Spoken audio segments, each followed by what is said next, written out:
The Economic Community of West African States, ECOWAS, is a vital regional bloc with big ambitions for unity, prosperity, and peace. But lately, it's been facing some pretty serious headwinds: political instability, economic imbalance, and even member states jumping ship. Absolutely, and ECOWAS was set up to foster regional integration and cooperation across West Africa. But that vision has been shaken. Countries like Mali, Burkina Faso, and Niger have withdrawn, citing internal crisis and dissatisfaction with how the bloc operates. These are not just symbolic exits. They reflect deeper issues at play, Mr. Ademola. That's true, Jumai. And in recent years, we have seen coups, violent extremism, and governance breakdowns in several member states.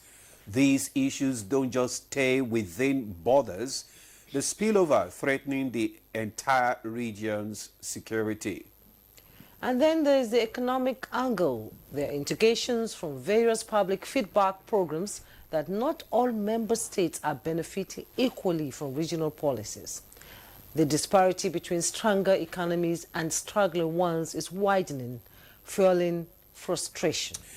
And we can't ignore the practical issues. ECOWAS is often underfunded and lacks the institutional muscle to carry out its ambitious goals. Add climate change to the mix, desertification, dwindling natural resources, and rising food insecurity, and you've got a pressure cooker of challenges needing urgent attention.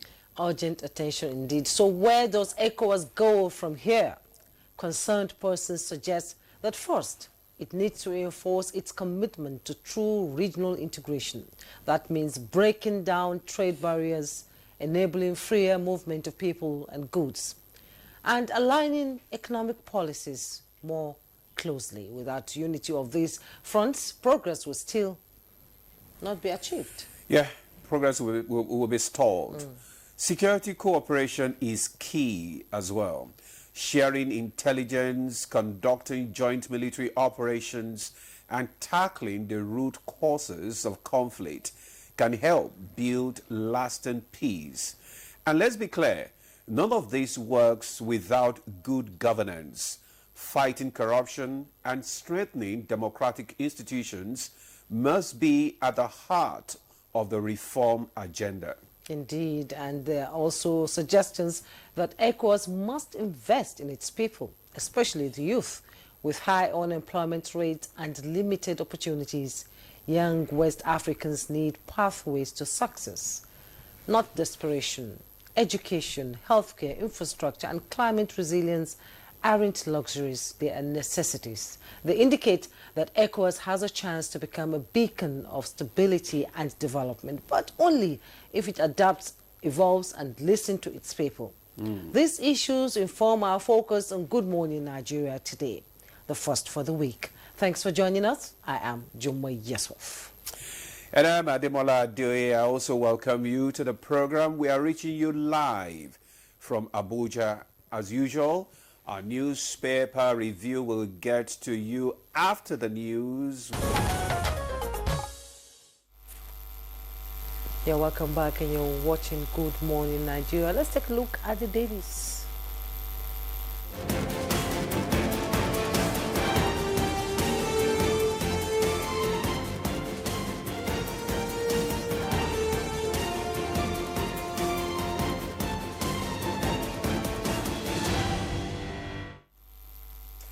Well, our newspaper reviewer is here, Chukwudi Okoli Ubaja. Chuks, good morning. Yeah, newspaper reviewer. How come you have changed? With an elegant pose. The restructuring that has happened here. How come you have changed? For me, not for you. You are where you have always been. I'm very uncomfortable with you sitting beside me. You know, we always Very uncomfortable. The more, I'll try not to demolish you. Dubai, how you doing? I'm fine. Good to see you guys again. The weekend. Fine, and yours? Alhamdulillah. Demola, good to see you again. Yes. Bless you. Let's go to the paper. I'll try. Let's begin with the People's Daily. And the People's Daily, just below the masthead. FG condemns Israel's preemptive attack on Iran, calls for cessation of conflict. You find the details on page 2. Dangote Refinery begins direct supply of petrol, diesel to heavy users, with riders deploy 4,000 CNG tankers to boost PMS diesel distribution nationwide. And the headlines you see in the People's Daily: APC Northeast meeting hot up over Tinubu's endorsement without Shetima. See the picture story of the people who attended, the rednecks who attended the meeting. And Iran-bound businessman arrested at Port Harcourt Airport for ingesting 53 wraps of cocaine. Details on page 2. And at the bottom plate of the People's Daily, again, IGP invites Governor Yusuf spokesperson over alleged Ganduje suspension. Details on page 7. Gombe receives 60 billion naira support from FG for agro-livestock industrial zone. That's coming from the governor. Yeah. Jigawa government boosts 250 Arabic teachers with computer teaching skills. We find the details on page 4. Let's quickly go to the Business Nigeria, and above the masthead. I think I'm taking that. Oh, you're taking that? Yeah, you're taking that. Well, I'll go to the Business Nigeria. Just above the nameplate, we have Sixth State for Southeast gains Senate backing. Details on page 2. The EFCC declares Fango Petroleum MD wanted over 976 million oil subsidy scam. Details of that story on page 2. Then we have the youth block Abuja Makurdi Highway over killings in Benue. Details of that story on page 2. USSD controversy deepens. Banks, telcos fight dirty over billing. No green light yet on airtime charges, NCC. That is the major headline of that paper. Nigeria faces fuel price pressure after Iran strikes. Then we have, well, that's all. Chooks? Yeah, my dear brother, the blocking of Abuja Makurdi Highway actually has been trending. The matter is actually becoming one of great concern. The killings in that part of the country just have to stop. We just have to do something about it. And I know it's within our capacity to do something about it. There are times I begin to shudder at the thought of, could this also be a sign that within the security outfit, people have taken sides? Not that they have taken out weapons, but they have their sympathies, and because that could be the only way this thing will continue on and on. Yes. Imagine relocating the army chief to just because it doesn't make sense. What's the name of this man on social media all the time? He went there and was showing you a clip of, look at children. Oh, no, forget it. It was gory, what I saw there. What do they call him? The very dark man. He has a clip.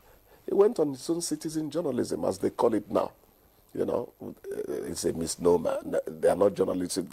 If fairness, factuality, objectivity, and balance is not built into what they do.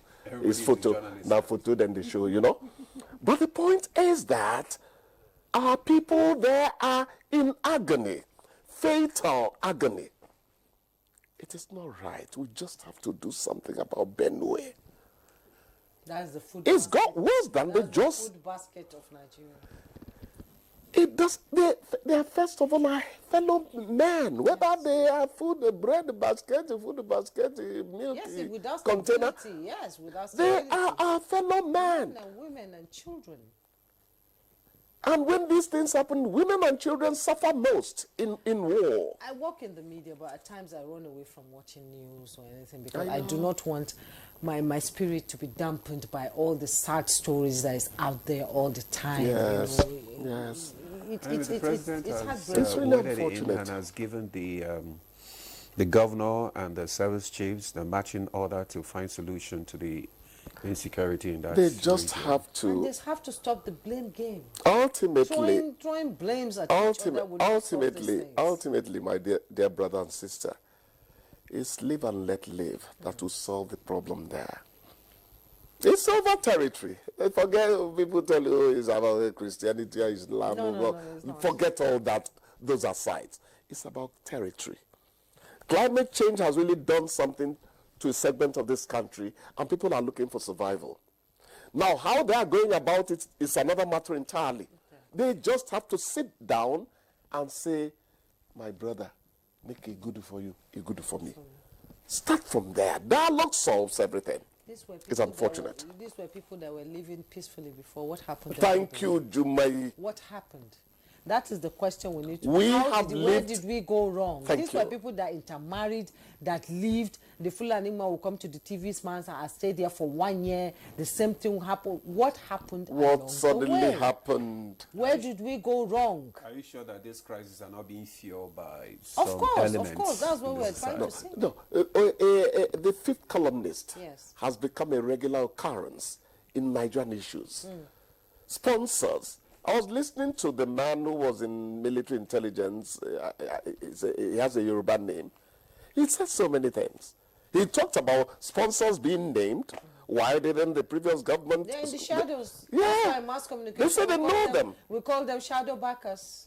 He said they know them. He talked about his prominent role in bringing about the Niger Delta solution. And all. He said, we know all of them. It's the will to act.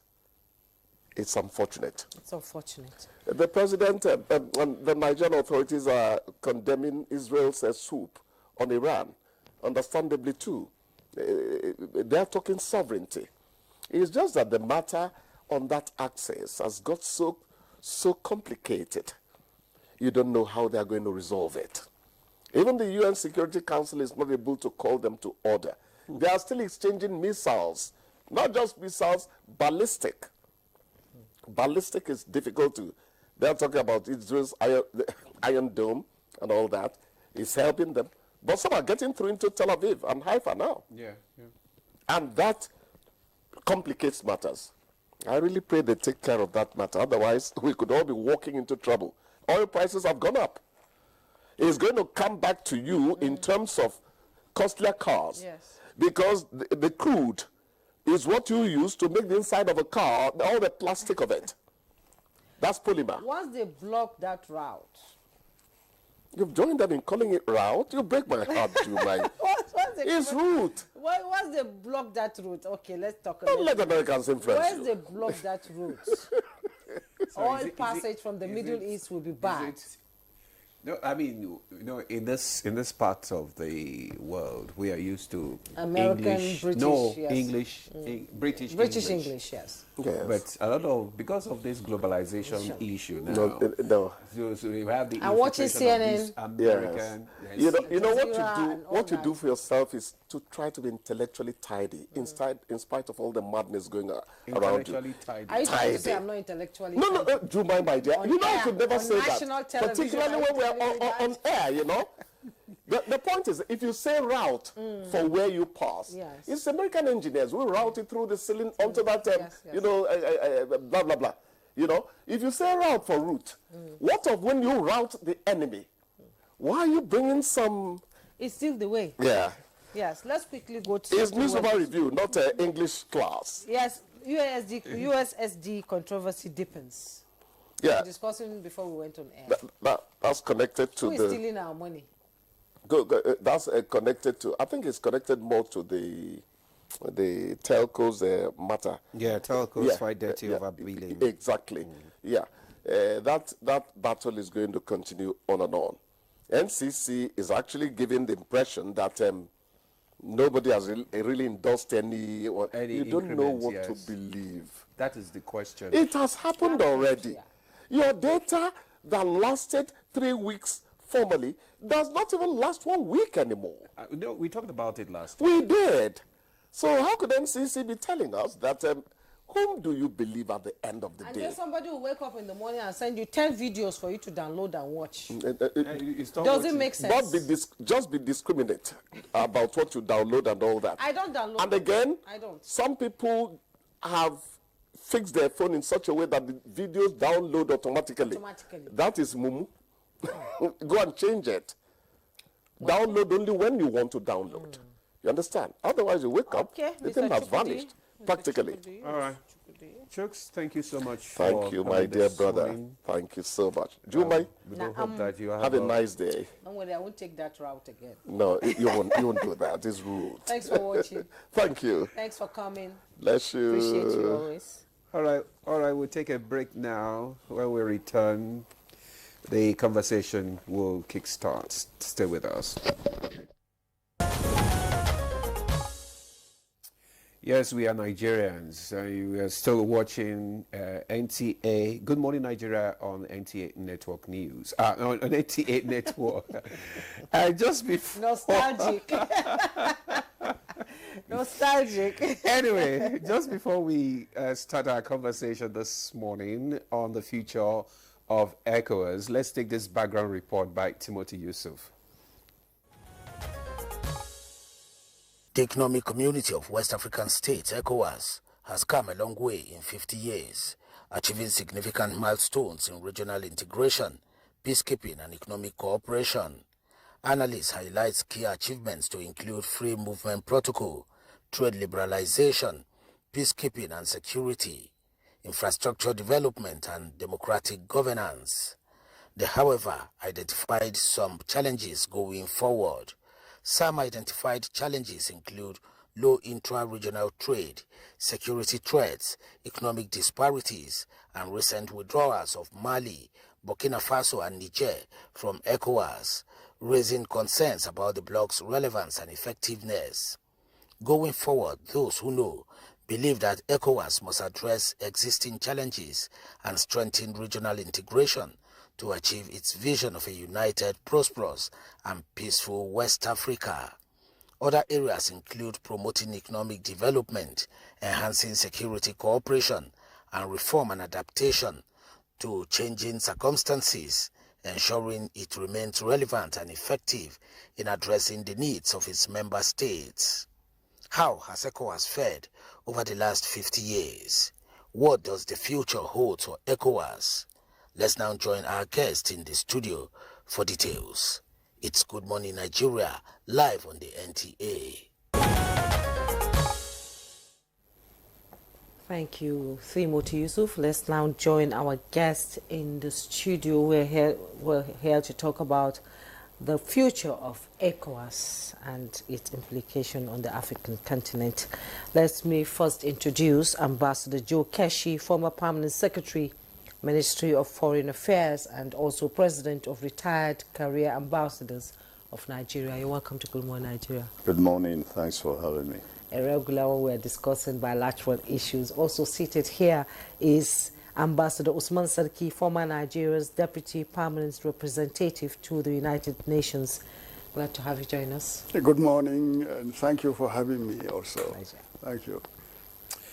Also joining us via Zoom from the United Kingdom is Paul Ejime, International Affairs Analyst. Good morning, Paul. Good to see you again. Good morning, Ambassadors Sariki and Keshi, and all of you at the studio. Good morning, everyone. Good morning. Thank you.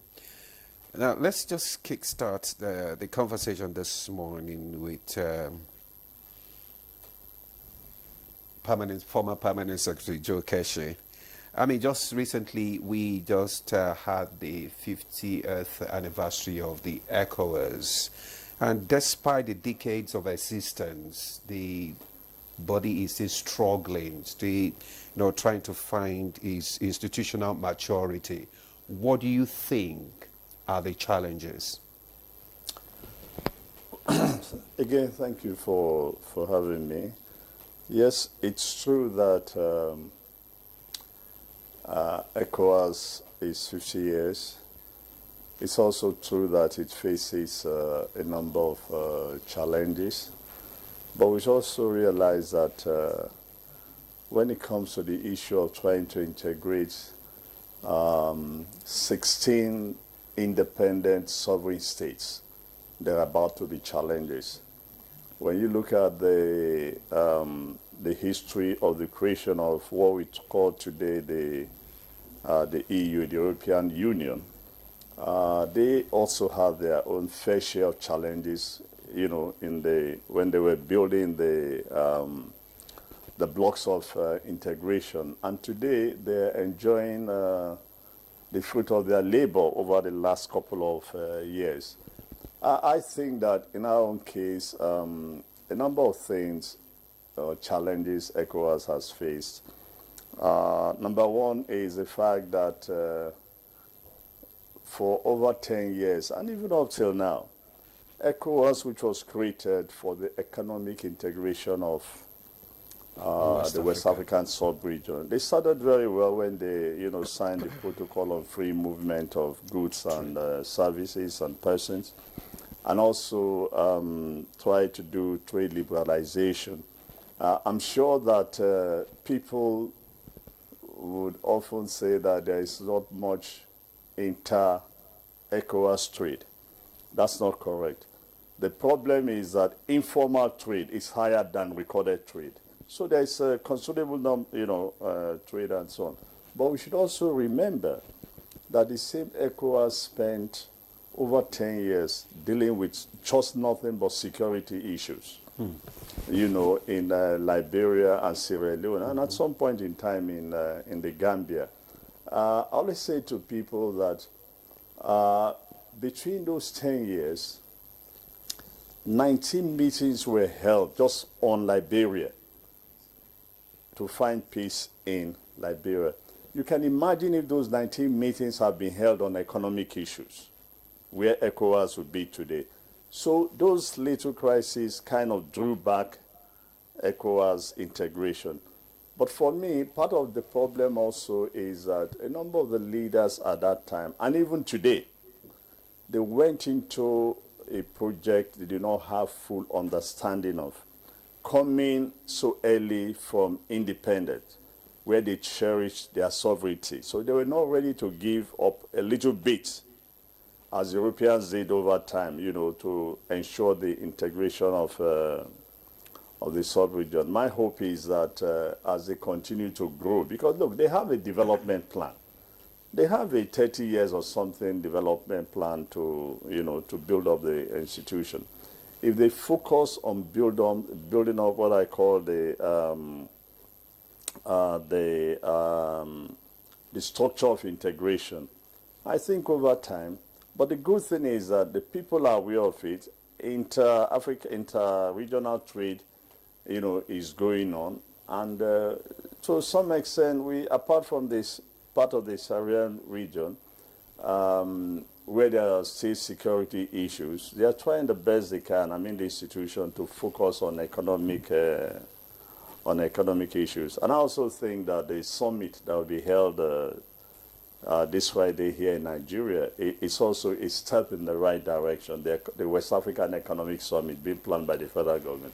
I also think it's a step in the right direction, to ginger the region to focus on economic development.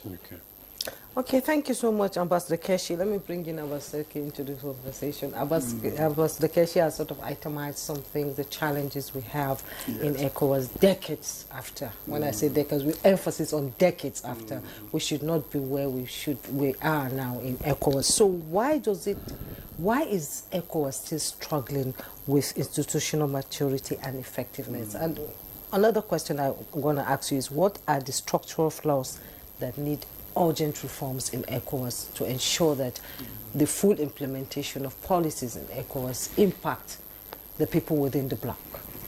Thank you very much, Jumai. I think, we should also transpose or translate that question to the United Nations, which is 8 years old this year, which encompasses the entire world, but it is still struggling in terms of institutional capacity, in terms of its impact globally in peace and security. in terms of the workings of its structures. For instance, the Security Council is totally dysfunctional. It is no longer a Security Council in terms of maintenance of international peace and security, in terms of the charter responsibilities of the Council. It is a body now where actually 5 countries determine what goes on in the world, which is totally undemocratic.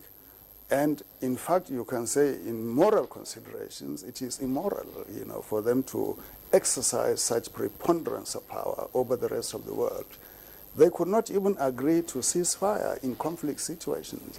So you see, it's not only ECOWAS where you can see the failings are happening, but even the United Nations itself. But that does not render the UN a moribund or decrepit institution. It is still important. We need the UN in the world. And likewise, we need ECOWAS. 50 years as an institution, I think we should be proud that it has held up. It has stood firm, and it is still marching forward, especially with the enunciation of the Vision 2050. Therefore, I think, the idea of integration is incremental. It's not something like Ambassador Keshi said, the countries, you have 15 sovereign countries cherishing their sovereignty and independence, and you are now telling them to let go of some aspects of this independence. That will require structured negotiation over time. And for me, I think, it should be incremental in terms of identifying possibilities, first of all, and then setting up timelines. For instance, the heads of state can decide that within the next 5 years, there should be harmonization of all immigration policies in ECOWAS so that we can have one framework determining the prevalence of movement of people from one end, from Senegal and Gambia to Nigeria, without any interruption, common policy.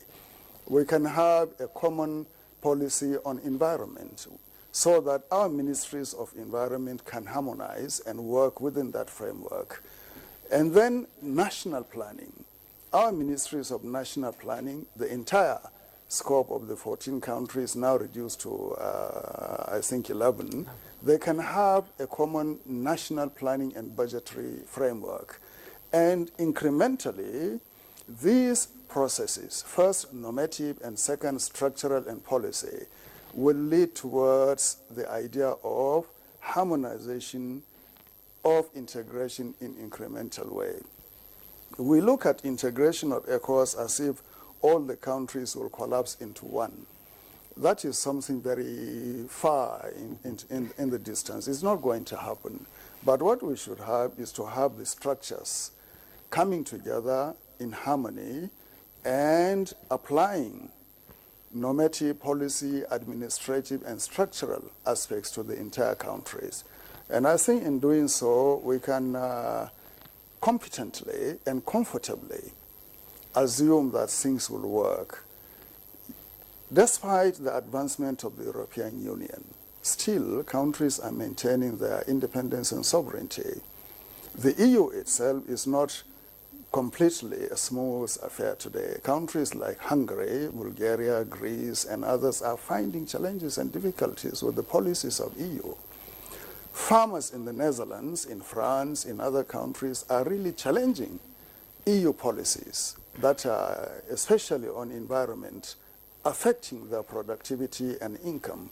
So there are, and motor production, for instance, automobile companies and workers in Germany and other countries are finding it very, very difficult to really live with EU policies that are impacting on their livelihoods, on their income, on their employment. So at the granular level, EU policy is not really so rosy as people see from the outside. United Kingdom exited from the EU in this infamous or famous Brexit phenomena. It didn't lead to the collapse of the European Union. So the exit of 3 countries, the Sahelian countries from ECOWAS, should be seen as a momentary dispensation that will require the recalibration of the purposes of the Treaty of 1975 in terms of integration and harmonization of the region. And mind you, the ECOWAS Commission decided that they will be given the chance up to July 2025 to reconsider their position. So ECOWAS did not take a hostile position against these three countries that exited, but it extended a flexible posture of accommodation. So if they want, they can still come back. And also, negotiations are underway in terms of establishing a framework for continued relationship with these countries.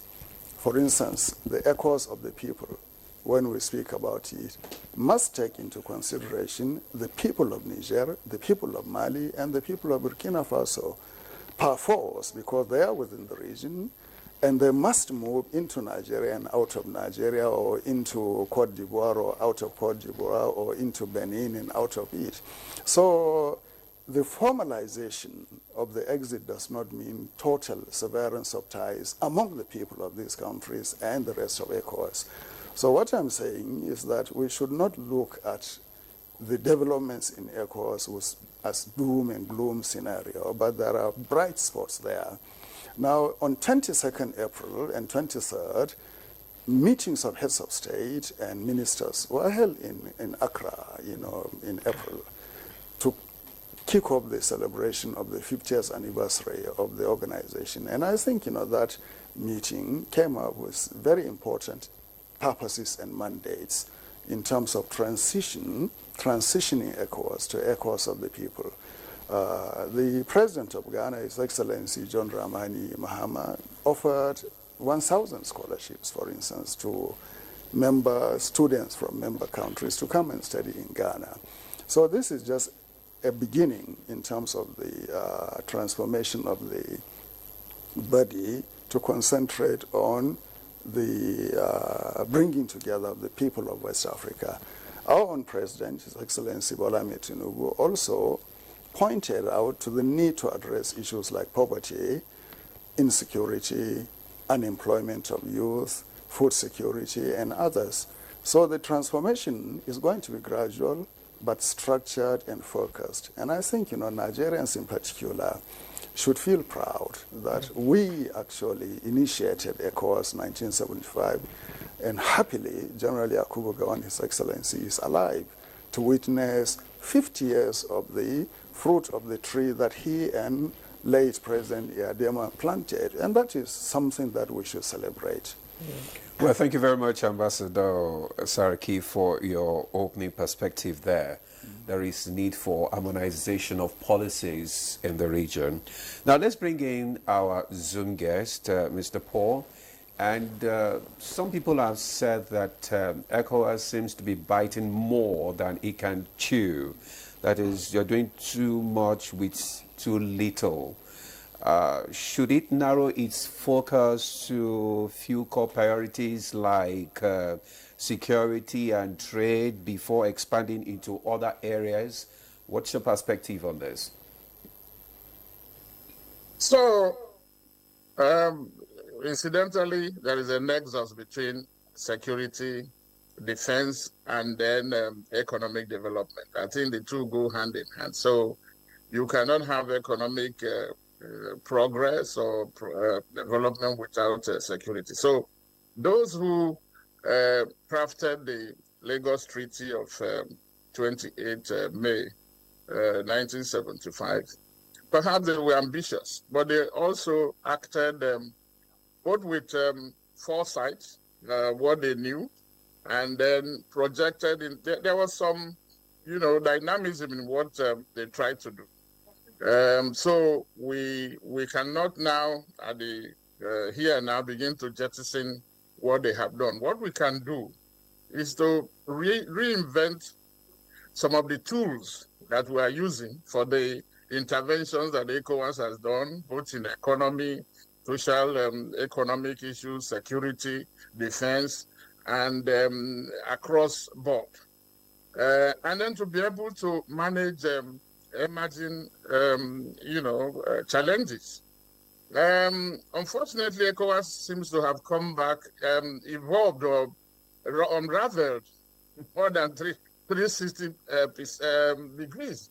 Because if you remember, in the 70s when they were formed, when the organization was formed. Some of the countries were under military dictatorship, military rule, or exiting. But there was progress until, but gradual erosion of the structure that Ambassador Sadiki is talking about until 2020, when the coup fever came back. Because the region has always known coups. So these are not the first or the first series of coups. So until 2020, all the 15 countries were actually practicing one form of democracy or the other. Okay?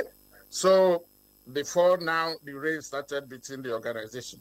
And I will say that in every human organization or human, even as individual, if what sets you apart between success and failure, if you want to call it like that, is the ability, the capacity to be able to manage differences. There's bound to be differences when you have 15 countries in a place. And it was actually before the organization was set up. Many of the countries did not, were leaning towards France, and they didn't, Cote d'Ivoire, Senegal, so many of them, because of the historical colonial history that they have. So it was not unexpected. And one would also mention the fact that France has always, because of this colonial influence that it has of these colonies, has always wanted to dominate or have a sphere of influence in West Africa. And the competition, written or unwritten, had always been between France and Nigeria. Nigeria, the powerhouse. So what ECOWAS is today lacking is that capacity. You may call it political will, capacity, ability to manage the differences that has occurred. And what are these? The fact that they have protocols. One is 1999, the one relating to conflict management and resolution. They have another one, 2001, on democracy and good governance, which is very clear on how you intervene where there is unconstitutional change of government, because that is what they seem to be fighting today. And then what do you do? What are you supposed to do? What has happened that instead of using those protocols to address these, there are 4 countries now governed by military juntas. Instead of using those, the civilian presidents, who are, one is maybe they're afraid that if they allow this coup fever to grow, they were, self-preservation. They don't want to be caught up in it. They decided to come with a sledgehammer. Instead of applying the rules or provisions as contained in these protocols that I have mentioned, they dabble in. The heads of state came in to want to go and invade Niger.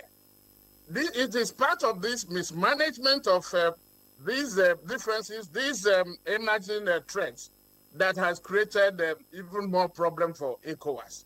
And because there have been coups in Niger before, in Mali, in all the countries, Guinea-Bissau, all the countries, Guinea.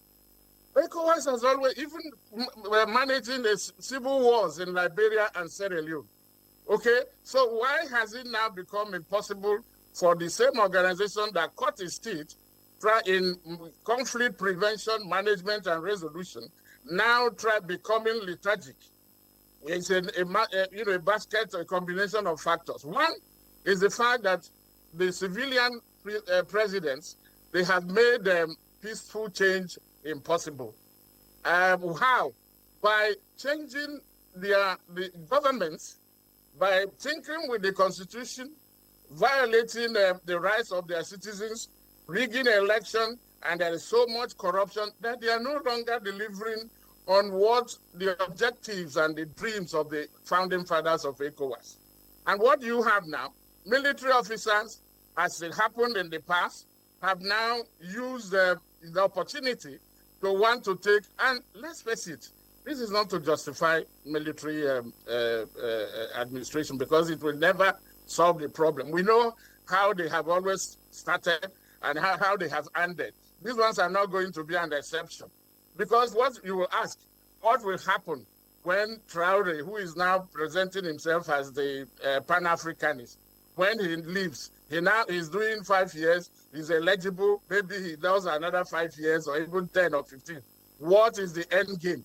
What will happen then? Will the country go back to what it was? So but the point is that the leadership in ECOWAS will now find themselves, they will have to reinvent themselves. They have to recalibrate those, come back and discover some of the glory days. What worked for ECOWAS? What are they the good practices, that the best practices that they can now use? They didn't engage. The protocol I'm talking about talked about using good offices when you have when there is unconstitutional change of government. For instance, what about sending military officers to these countries first? What about sending a council of members of the Council of the Wise? ECOWAS has that provision. And what about before the heads of the Authority of Heads of State jumped in, gave the ultimatum that if within a fortnight or 7 days, if they did not return power in Niger, ECOWAS was going to invade. No, and in intervention, going militarily, ECOWAS needed this protocol I'm talking about talks about the approval of UN Security Council. Okay, he's also talked about the military intervention being the last option, the last resort. It was not the first, because if you use your, last card, what card are you going to play? So the leadership has to take responsibility for what is happening in ECOWAS. And unless and until they go back to the drawing board to use and become conscious and become pan-West Africa, pan-ECOWAS, because some of them are working for themselves and their countries or their families. They are not working for the region. And that is why we have this crisis. Until they now go back to those the principle and also apply the rule. It is rule of the thumb.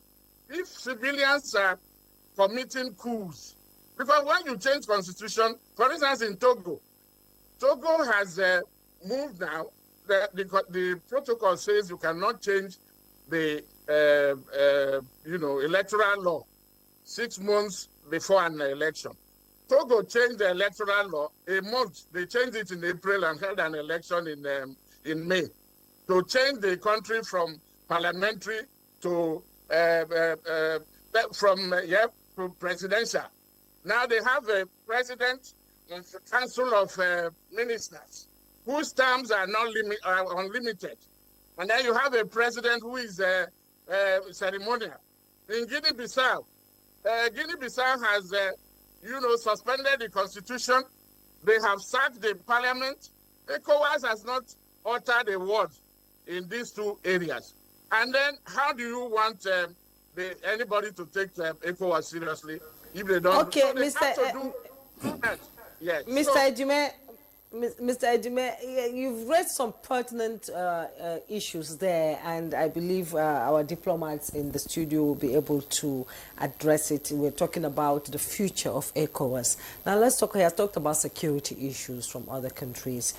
Let's talk about the impact on Africa's collective security architecture. Are we going to be seeing a rival security bloc from the Sahel? Ambassador Keshi? I really don't think so. I really don't think so. But you see, I think that if ECOWAS build its structures very well, I think that they can resolve a number of the issues that crop up all the time. I'm speaking from my experience of when I served, for example, in Brussels and observed the functioning of the European Union. In fact, I even go back as far as to when I served in Togo.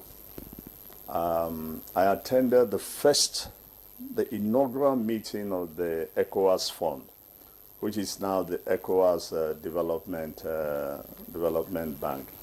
And I remember my late boss who insisted that he was traveling to Lagos. I arrived at the weekend. He was traveling to Lagos and coming back on Thursday, and insisted that that Thursday he wanted a report of the meeting on his table, which I did.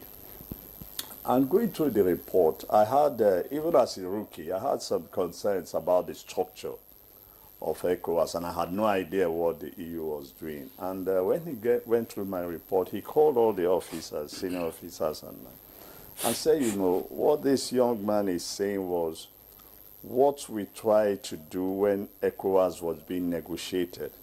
But the chief negotiator at that time, Professor Adedeji, said that civil servants are adding these clauses because they want to be powerful. Okay?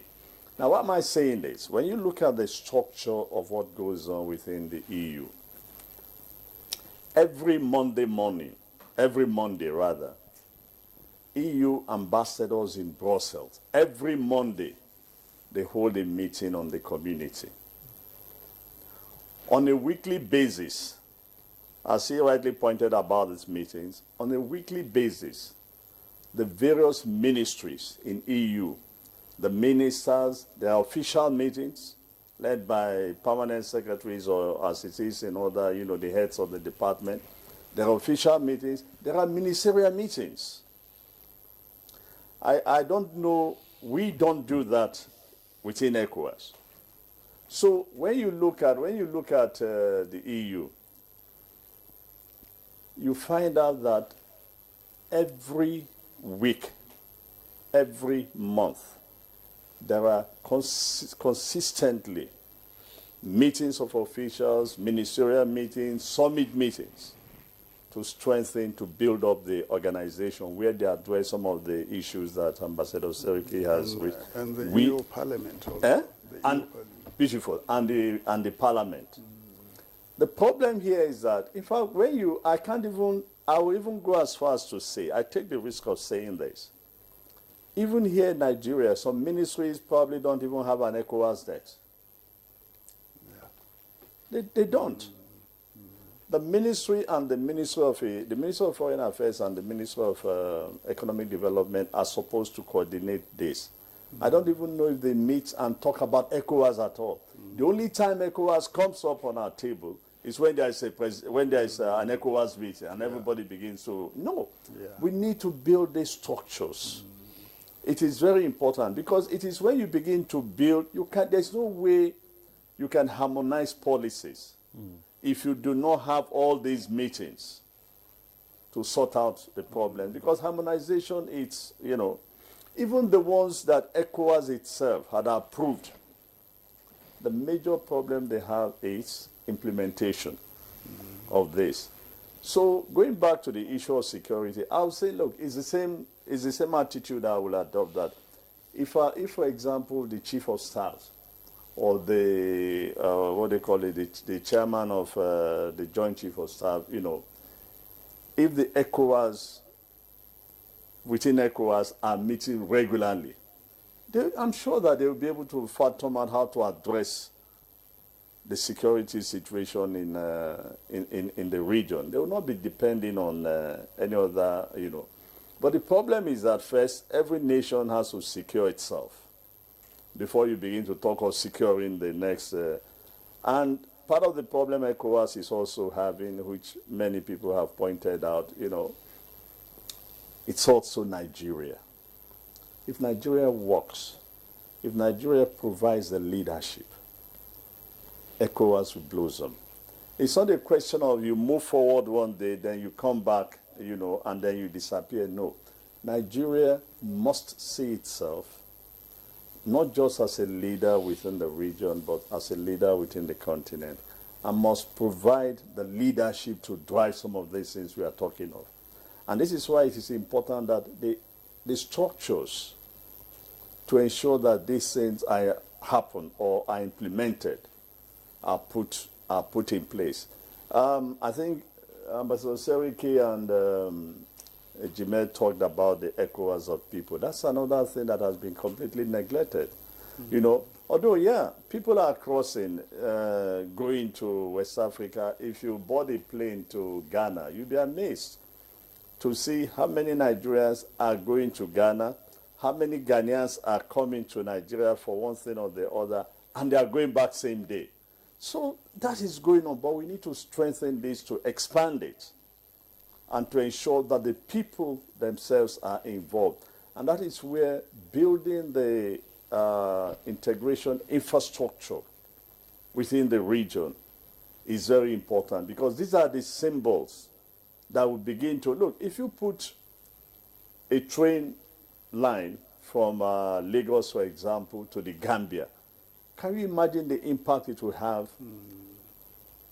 within the sub-region?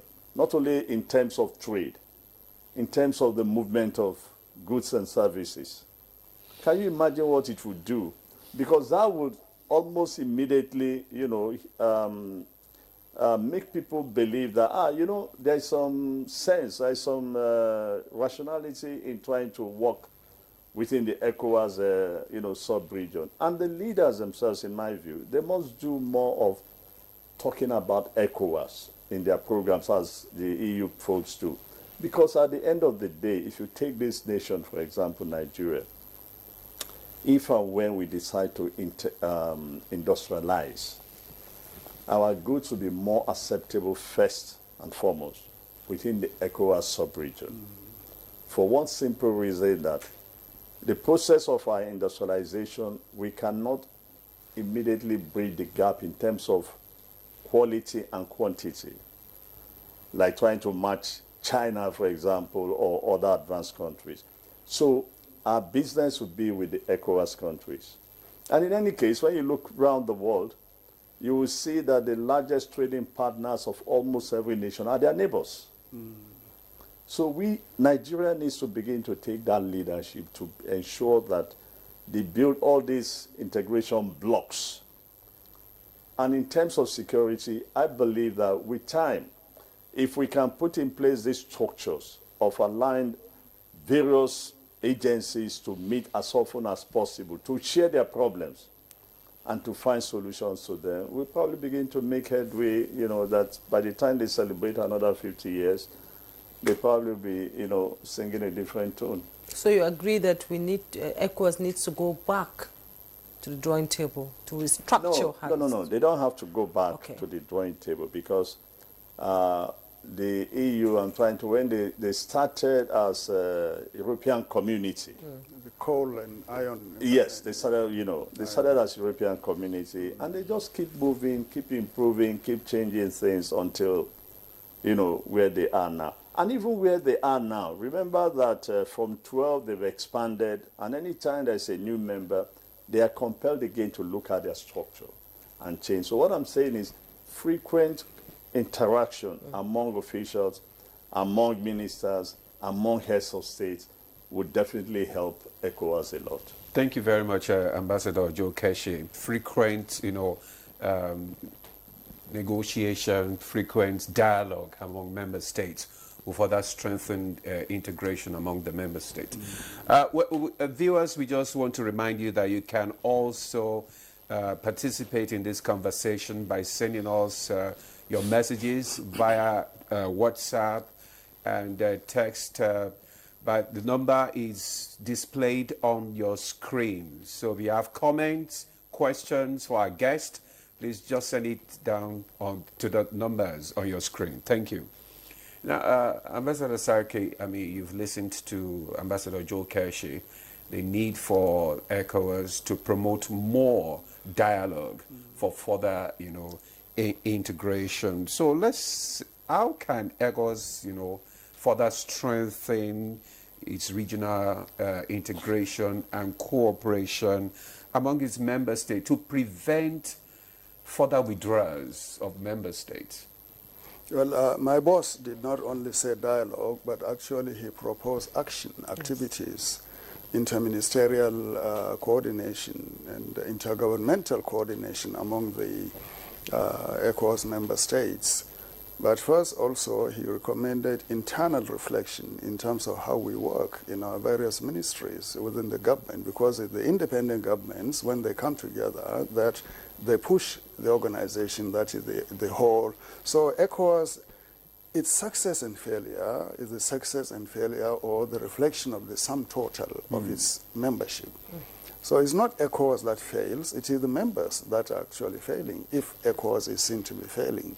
And if ECOWAS succeeds or is seen to be succeeding, it is the members that are actually succeeding because of their policies and programs. So what we will see is that taking a leap from the European Union, you just don't come into the union as a member. First, they give you an association facility to be an associate member and give you a timeline. Within that, you have to now reform your government to meet the legal boundaries established by the European Commission itself in terms of human rights, in terms of corruption, in terms of governance, in terms of transparency, even your road transport, air transport, so many things. So they give you a period of time whereby the association will now take you, when you meet all the conditions, into full membership. In our own case, because of the nature of our society, because our people are already integrated over time, over a period of time, we're only divided by the colonial boundaries. So they thought we can all come together very quickly through the machinery of ECOWAS. Now, to effectively actualize this integration, like my boss said, is that we need policies and programs that will bring the region together. Trade is one. It is working, but there are barriers to effective integration. For instance, between Lagos and Seme, if you want to carry a goods, I was told that you have to pass through about 30 or 40 or 50 checkpoints. And a lot of these checkpoints, we don't know the provenance of these checkpoints. Are they official or unofficial? We don't know. Exactly. Unofficial is saying as it is. Don't sugarcoat it. Just say it as it is. Well, we are used to sugarcoating things. So you see, market women, ordinary people, drivers, are finding it very difficult to move. And when you get to the border, it's another obstacle you have to cross. And the same thing when you are coming into Nigeria. And like my boss pointed out, we are actually half of ECOWAS in terms of population, 400 or thereabout, 200 million Nigerians. And even in those countries, the majority of people, or a lot of people, substantial number of traders, business people, financial people, are Nigerians working in those countries.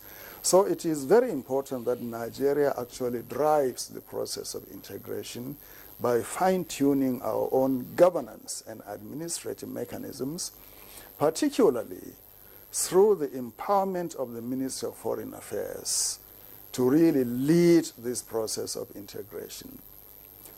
For the past 2 years now, Nigeria, unfortunately, does not have ambassadors in the ECOWAS capitals. In anywhere. Perhaps even if we don't care about having ambassadors elsewhere, we should have ambassadors in the ECOWAS countries, because this is the first and foremost, the most important region for Nigeria in terms of diplomacy, in terms of security, in terms of trade, commerce, business, whatever you can think of, when you look at the concentric circle principle. So we should have ambassadors there. And also, to drive the process of integration, there are statutory bodies in Nigeria like NNPCL that should be seen to be really saturating the country's ECOWAS by its presence or with its presence, opening up outlets, establishing refineries, or these are what we call filling stations. Our banks are doing that bit, but I haven't seen government departments and agencies like our shipping companies, NIMASA, NNPC, and others having this qualitative presence to bring together the benefits of economic integration. Also, our own aviation industry. What sort of facilities are we giving to our airlines to be competitive, and to be functional and present in the ECOWAS region. They are competing with Ethiopian Airlines, which has established an ASA or something like that, a branch for West Africa operating out of Lome, Togo. How can Air Peace or Azman or Max Air or any of these compete with that body, having Ethiopia behind it and with its long experience? So our own ministries in their entirety must establish frameworks and desks on ECOWAS within their system in order to drive individual policies and programs towards integration. In terms of security, some people have suggested that we need international partners as well to help, build this integration. But that will be really the secondary consideration as far as I'm concerned. Nigeria is in a position to really drive the integration of ECOWAS. Really. The headquarters is here. The substantial chunk of the finance of ECOWAS is borne by Nigeria. Exactly. The substantial operation of the ECOWAS Parliament is here. The membership of the Council of Ministers right now is chaired by, the Foreign Ministers is chaired by Nigeria. We have ECOWAS permanent representative in Nigeria and in Dakar, and other places. So I see no reason why we should now play a subsidiary or secondary role to international assistance. That is one of the pitfalls of the African Union. The critics are saying the African Union is too reliant on foreign assistance, foreign collaboration, foreign financing even. We should reduce any consideration of foreign support in order to drive integration. The other area I can think of where we can really find it very useful to develop integration is ease of communication and transportation. Ambassador Kesha has referred to railway line from Kano to, if you like, to Mali or to Gambia, or from the highway from Lagos to Abuja and then to Dakar. That is possible. That is why you need international cooperation in terms of funding, in terms of the technical aspects, to drive. And without transportation, you cannot integrate with the region. At all. You cannot do that. And so the other area of security is for Nigeria, for ECOWAS, to establish a framework for extractive industry. Today, a lot of the conflict we see in the Sahel region and other West African countries is over the extractive industry. Gold, uranium, diamonds, lithium, and coal, and many other things, where foreign interests are coming in to really bring conflict situation. Even in Nigeria, take funding from them? Well, a lot of it is actually happening in a very haphazard way. But even in the way you have the official structured way, like you are having now the problem between the gold mining company and the Malian government over the sharing of the profits or the proceeds, ECOWAS should intervene to establish a regulatory framework for the extractive industry. We shouldn't depend on what Norway, for instance, or Sweden or the EU will establish for us. We could create our own legal framework and ask all member countries to use that framework in their negotiation with foreign companies extracting our own commodities. We cannot allow a Chinese man or Indian or any other person just come and just mine liberally our resources. And that is what is happening, unfortunately. And this actually exacerbates conflict. So we have to be very purposeful, very focused, and very stringent in our government regulatory framework in order to really bring some sort of sanity and direction towards the integration of the of our region. Our region. Okay. It's quite interesting when you break it down like that for people to understand how bilateral issues work, especially in the ECOWAS region, because when you look at the trade volume that we could be able to achieve if the Africa Free Trade Agreement is fully implemented, it's still just like a baby trying to walk. Yeah. You understand? So others are saying that with the withdrawal of these 3 countries from ECOWAS, it complicates that goal. Well, if you'll excuse me, one company in an electronic and electrical company in Ghana can tank or something like that, in Ghana. Actually, it tripled its volume of trade with the use of the ECOWAS trade liberalization scheme by exporting to Nigeria over the last 3 or 4 years. So the benefits are there, but you need security. You need a framework of easy movement of goods, especially by removing non-tariff barriers like certification and other things. You can harmonize them by creating a common pool where all these things can be determined and decided and facilitated in terms of movement of goods. Because when we speak about trade and commerce, it is essentially movement of money and goods. It's not just somebody jumping into a car and traveling to Ghana and coming back and we call that trade. No. It's the money you carry, the quantum of money and the quantum of goods that move between 2 countries. That is the essence of trade. And I think that is what will bring employment, what will bring security, prosperity, alleviate poverty, and in the end, cascade towards the development. And like my ambassador said, is that you need industrialization. Apart from 3 or 4 countries, among the 11 member states today, the others are not actually economically viable in terms of industrialization. They cannot. Nigeria, Cote d'Ivoire, Senegal, Ghana, these are the countries, and maybe Guinea, that should drive industrialization in the region to meet the commodity needs of these countries. If you allow them on their own, a number of these countries will always depend on foreign aid because they don't have the internal capacity to generate, maximize their resources, and to lead them to the threshold of industrialization. And here you need the West Africa Power Project to give steady, regular, affordable power to the entire countries of West Africa. And without that, you cannot develop the economy. Yeah. All right, thank you very much, Ambassador Sarki. Mr. Paul Ejime, earlier on you talked about the issue of, involving the people, talking about good governance. How would you rate ECOWAS communication with the public in West Africa? Or how has the organization lost the trust of ordinary citizens?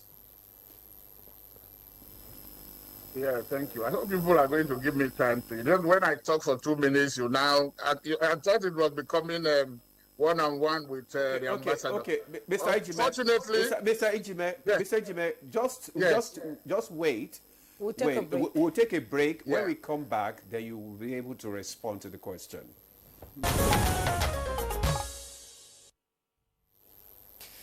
Yeah, welcome back. You're still on to Good Morning Nigeria on the network service, and the conversation is still on the future of ECOWAS. Before we went on break, we were on Zoom guest, Mr. Ejime, who was just about to respond to the issue of trust of ordinary citizens in governance, especially in the sub-region. Mr. Ejime, the floor is yours. Thank you very much. I was saying that you guys should be sensitive of time when you have a multi-panel people talking. Otherwise, it loses steam. That's what I wanted to make. It's not that I don't have anything against the ambassadors who are my very good friends and brothers there. So, like I was saying, ECOWAS is not even doing enough. I think, thank God, let me commend the 2 of them actually for picking up in terms of what Nigeria should do, because every organization that we keep mentioning, EU, whether it's the EU, NATO, or whatever, you need a hegemon. You need somebody to drive an organization, a country or person to drive it. Nigeria is the one that everybody looks upon to, lead in ECOWAS. Unfortunately, it hasn't done, and that is why we have all this problem. It's not a criticism of government, because governments come and go. But, it is, the country. So when we have it, to know, okay, that some people will tell you that ECOWAS is Nigeria's baby. Okay, you wouldn't allow your baby to die. So are you putting in more effort? In terms of communication, ECOWAS is not doing enough. But the member countries also, the treaties that they have signed up to, mention that they have a responsibility, actually a duty, to sensitize their citizens about ECOWAS or the programs and policies. But they are not doing so. In fact, all they are interested in, unfortunately, is maybe mission or meetings without actually using the fruit of those meetings to further, the impact that they have on the citizens. ECOWAS is guilty of not even publicizing itself enough. ECOWAS is doing a lot. And that is why people are judging it by, according to its own standard. Because if it didn't resolve conflicts in the past, people will not bother. By the way, we have about 8 African regional economic communities. You have ECOWAS, the Central Africa. You have IGAD. You have Maghreb. You have East Africa. You have SADC. ECOWAS was the trailblazer. And that is why people are asking questions. Why is it that ECOWAS is now lethargic today? When in fact it was in front in the, some years back.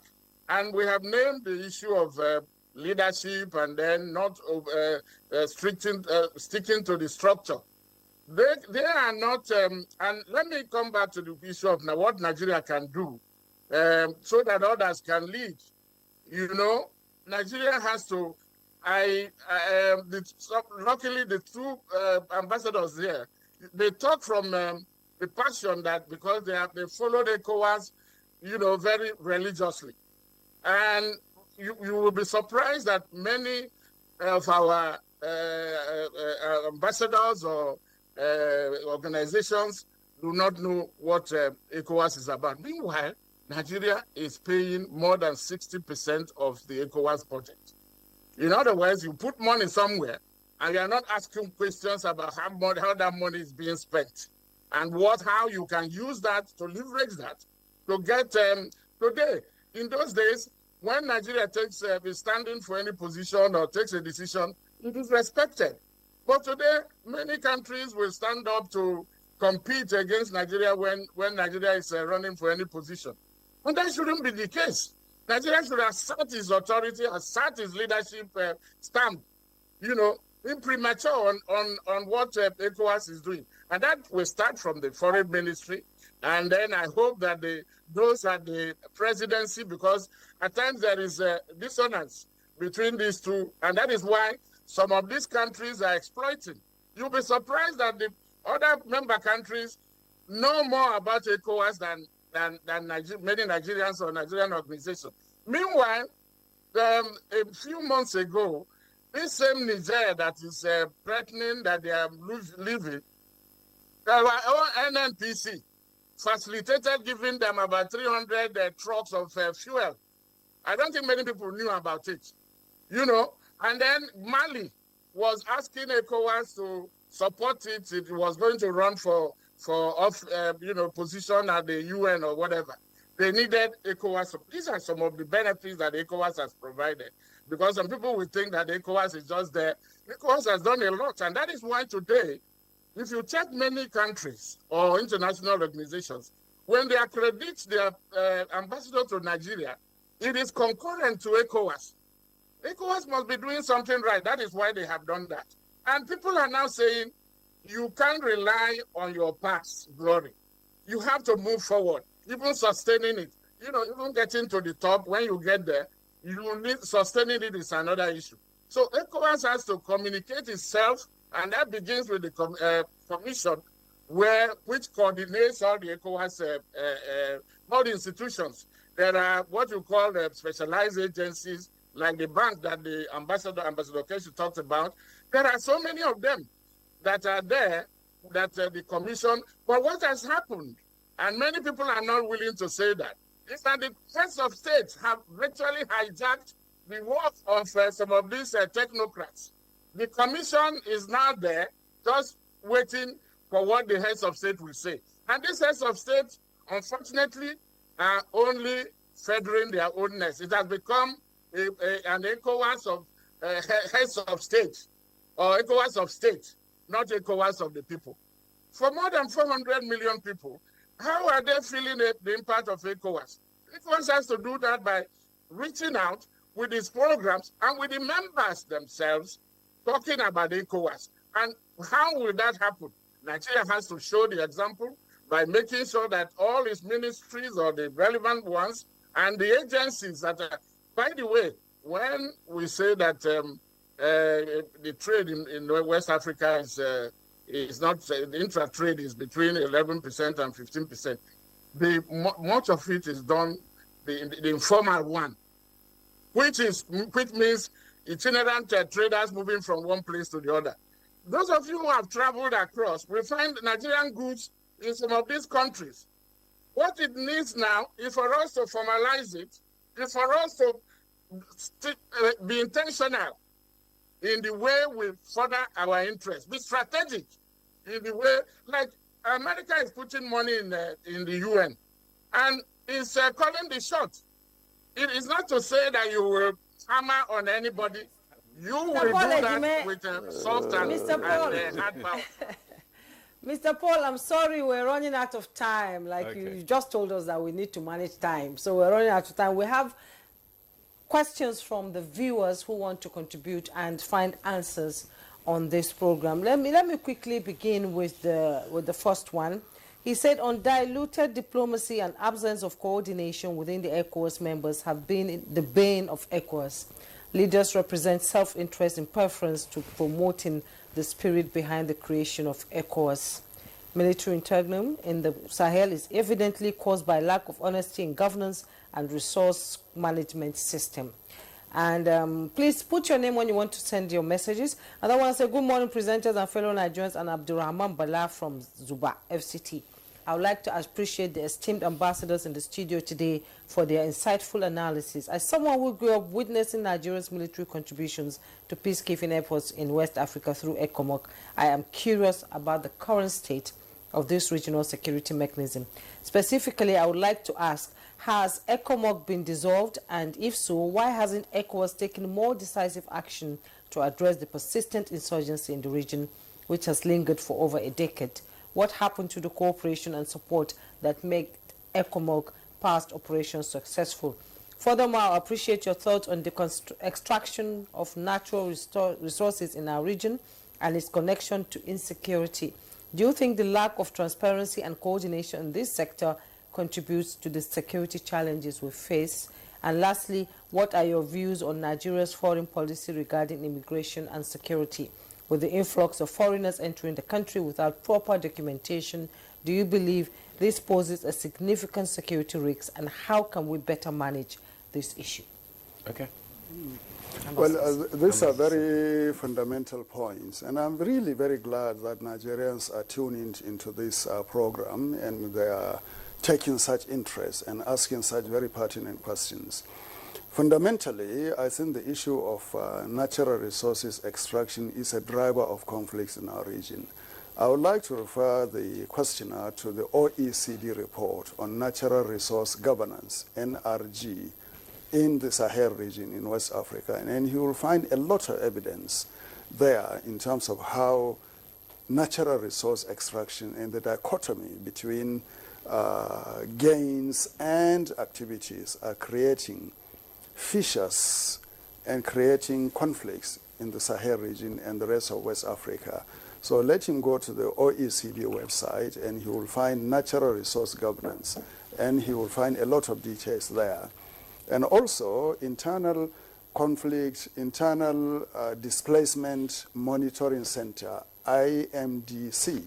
He will find a lot of information on the causes of internal displacement and conflict and unrest driven by natural resource exploitation. Having said that, the integrity of foreign policy of any country rests on the strength of the institutions and the nature of the policies of that country. Our Ministry of Foreign Affairs is a very strong institution. However, over the past 10 years or so, resources have been the bane of the Ministry of Foreign Affairs. It is underfunded, and the morale of the officers is plummeting downwards. So the federal government needs to look at the concept of foreign policy itself and the way it should be, the governance and administration of the ministry, backed by adequate resources to fund the vision of the renewed hope foreign policy agenda. I think is very critical. Our military are performing wonderfully, as evidenced by the ECOWAS in Liberia and Sierra Leone. ECOWAS is not dead in principle, but it is just the structure and activity that have been wound up in terms of the relevance. But today, we need a structure like ECOWAS to intervene in conflict areas, and that will require money, logistics, transportation, and the readiness of the military to effectively engage. Okay. All right, I have these comments. This says, "Good morning, Nigeria. My name is Right Honorable Matthew Omegara. I want to agree with the former Permanent Secretary, Foreign Affairs Ministry, that urgent steps should be taken to strengthen our foreign policies by engaging experienced hands who work on daily basis to formulate blueprints on what our position will be in relation to our neighbors and other countries.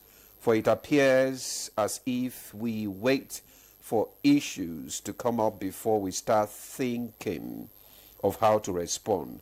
Strong countries are ready for response to any challenge within 24 hours of its occurrence, be it retaliatory or acknowledgement of good deeds done to us. We must avoid ad hoc response and return to strategic daily planning and research. What are ECOWAS values, and why are those values not being committed to in reflections and actions?" That question is from Oladele Shehu from Ikotu. Ambassador Kechi. Well, look, I think I should comment on ECOMOG. Okay. Haven't been involved with them when I served in Sierra Leone for 6 years or so.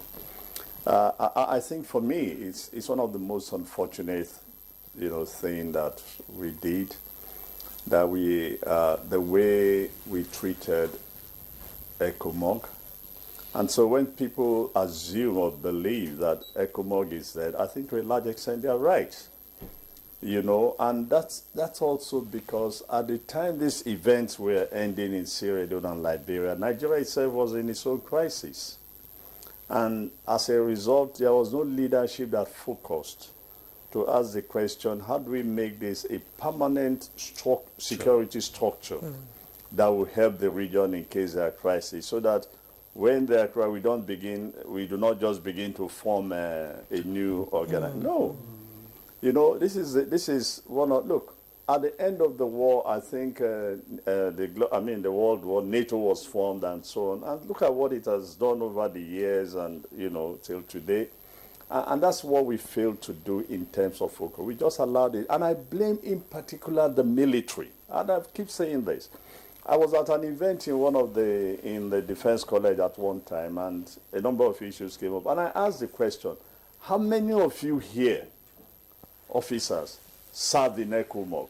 Virtually everybody raised their hands up. And I said, did you guys ever do a post-analysis of your involvement in ECOWAS? What were your recommendations to government? And they were all just looking. Today, most of the generals, both who retired a couple of years ago, they were lieutenants in ECOMOG. And so they should have that.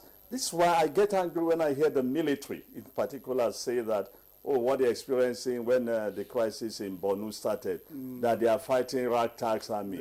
And my question to them is, who did you fight in Sierra Leone and Liberia? You fought ragtag armies. Yes. So what was your experience? So again, it has to do with our own, what I always call our own internal contradictions. That when you have crisis and crisis of leadership, political crisis, you do not have time to sit down and begin to construct futuristic arrangements for your country and so on. No, you begin to deal with internal problems, and that internal problems invariably closes your mind to what's happening around you. And I think that's what happened to ECOMOG, you know. But look, as for, I think the guy is talking about, look, what exactly are the values? No, the values are huge. When you take, for example, today that a number of Nigerian banks are all over the sub-region, and most people don't probably know this. Some of them are making huge chunks of their profit that they declare annually in this country from ECOWAS country. It shows you, it shows you what ECOWAS can do for each of the countries if we build up ECOWAS. All right, let's, as we begin to wind up now, let's get a parting shot from Mr. Ejime from this conversation this morning. In 30 seconds, please, Mr. Ejime. What we recommend is that ECOWAS to look at the best practices, what it did before that worked, and then for those who lead us now today and the citizens to get involved in what ECOWAS does. I tell you that, for instance, there are 8 francophone countries in ECOWAS, and then 5 about Anglo. There's 5, and then the Portuguese-speaking are 2. I tell you that the UMWA, that is the francophone group, they hold meetings before. Notice that each time ECOWAS is holding a summit, UMWA we hold, that is French-speaking countries, we hold their own meeting and have a position before they even come to the general ECOWAS summit. So that is what is happening, that it is lacking both in the Anglophone and in Nigeria as a country, because an organization is only as weak as, as successful as its weakest member. And everybody is looking up to Nigeria to provide the lead. Nigeria should lead from the front. Thank you very much. Thank you, Mr. Ejime. Nigeria should lead from the front. Ambassador Sarki, your parting shot. Is there hope for reintegration? Well, there is. The African Continental Free Trade Agreement, for instance, and the African Common Passport programs, the African Common Infrastructure Program, the PIDA, and then the Agenda 2063. All of these are frameworks towards integration of the continent. And it should start at the regional level. And ECOWAS is well placed to drive the integration of Africa by first bringing about the integration of the region. So I think there is hope for ECOWAS, especially when we systematically implement the Vision 2050.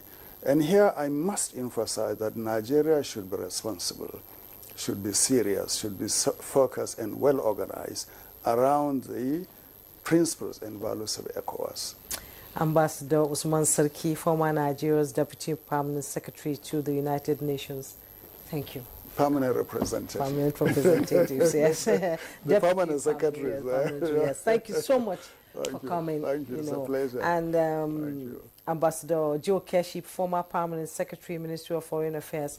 Thank you so much for coming. And President. Yes, and President of Retired Career Ambassadors of Nigeria. It's always a pleasure to have you.